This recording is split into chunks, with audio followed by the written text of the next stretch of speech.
Yan, hello po sa inyong lahat. My name is Honey Honey 2X. At pag-usapan natin ang mirror, mirror on the wall. Sino ang maganda?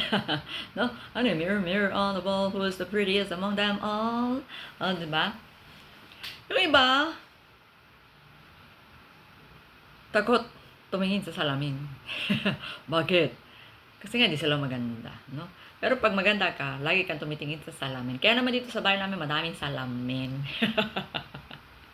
No? Kahit saan ka pumuntang pwesto, may salamin. Oh.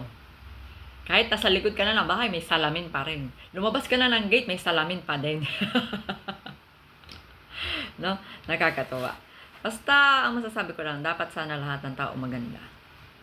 Kasi pag maganda nakikita mo, kaganda rin ang buhay mo.